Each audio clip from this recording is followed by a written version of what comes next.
Pemasaran mikro terdiri dari 4. Yang pertama, pemasaran segmen.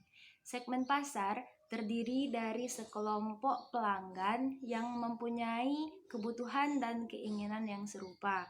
Tujuan pemasar yaitu untuk mengidentifikasi segmen dan memutuskan segmen mana yang akan dibidik. Yang kedua, ada pemasaran ceruk. Ceruk adalah sekelompok pelanggan yang lebih sempit yang mencari bauran yang berbeda. Pemasar mengidentifikasikan ceruk dengan membagi satu segmen menjadi subsegmen. Yang ketiga, ada pemasaran lokal. Pemasaran lokal mencerminkan tren yang sedang tumbuh disebut dengan pemasaran akar rumput. Kegiatan pemasaran berkonsentrasi untuk berada sedekat mungkin dan serelevan mungkin dengan pelanggan individu. Yang keempat, ada pemasaran individual. Pelanggan mulai mengambil inisiatif yang lebih individual dalam menentukan apa yang akan dibeli dan bagaimana caranya. Mereka masuk ke dalam internet untuk mencari informasi dan evaluasi pemasaran produk atau jasa. Pertanyaan kedua yaitu berkaitan dengan macam-macam segmentasi pasar konsumen. Macam-macam segmentasi pasar konsumen. Yang pertama ada segmentasi geografis.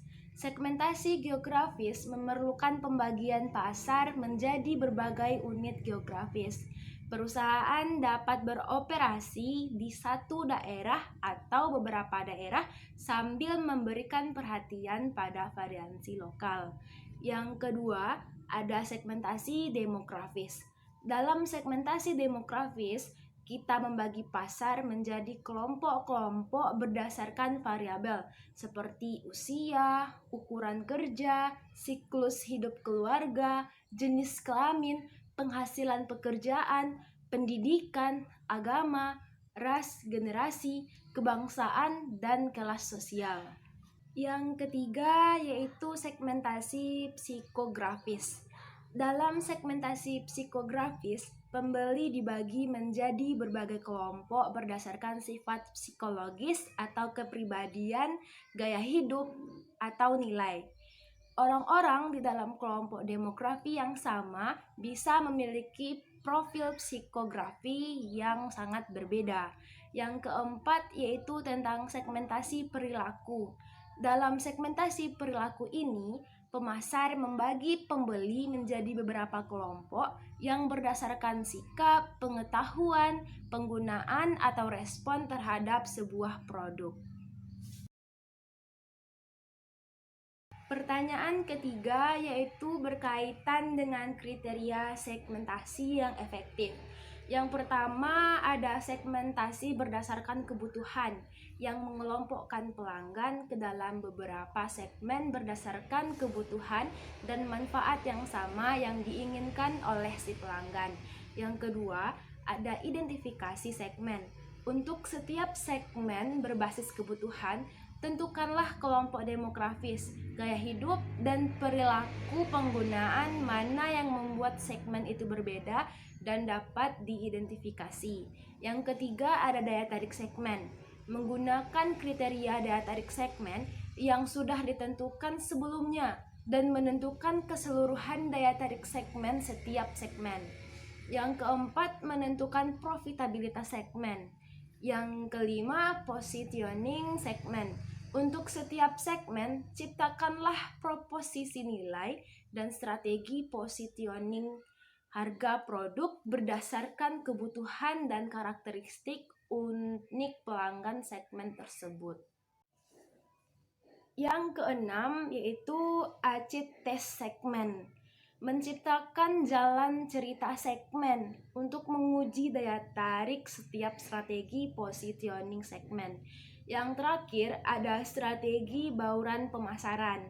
Nah, di sini itu untuk memperluas strategi positioning segmen untuk mencakup semua aspek bauran pemasaran, produk, harga, promosi, dan tempat.